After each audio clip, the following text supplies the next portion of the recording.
Now I say good morning to Neil. We're talking about this public inquiry that's ongoing about the tainted blood scandal. More evidence being heard today from those involved. Yeah, and it does rather feel that the investigation is starting to kind of broaden out a little bit, certainly when you consider that there are calls for the former Prime Minister, Sir John Major, to give evidence to the infected blood inquiry. Hearings into what has been called the worst treatment scandal in the history of the NHS are taking place in Belfast.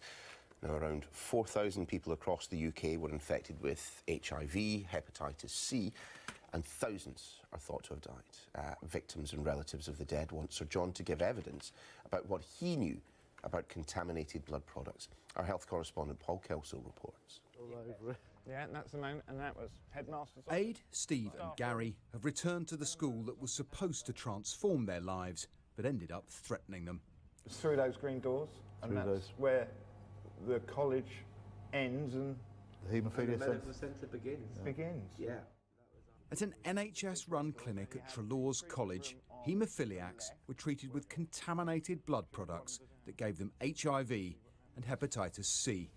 Of more than 80 children, they're among just 16 who are still alive. We weren't really told a lot about it, really. They just said there's this new product on now and it's going to change your life. And yes, it did at that time, but obviously now we realise that it's killed a lot of us. We were told that for some of us in that room had HIV, and they told us by going around the room saying, you have, you haven't, you have, you haven't, you have. I'm the last remaining person alive in that room today. It was difficult to come back to the reunions and things like that because you're not sure who's going to be there. It's destroyed everyone's lives.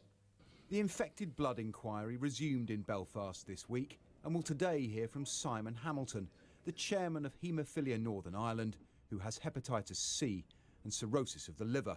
I'm angry, yes. I feel betrayed by those who had a responsibility of due diligence to look after people like me.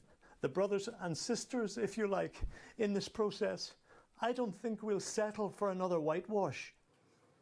Who was responsible for the greatest treatment scandal in the history of the NHS is a central question for the inquiry, the largest of its kind ever staged in the UK. These are just some of almost 2.5 million pages of NHS records that will be examined by the inquiry, and there are more than 5 million more documents from other agencies yet to come, all part of the process of establishing what doctors, officials and ministers knew about contaminated blood and when they knew it.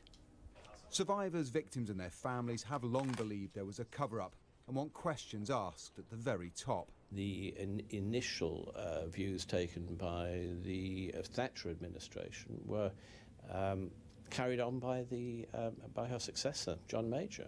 And John Major is still alive and kicking, and certainly the victims are very, very keen to see him called to give evidence and answer the questions which they feel they have wanted to ask him for the last 40 years.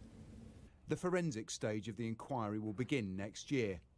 Until then, the victims around the country will have their say. Paul Kelso, Sky News.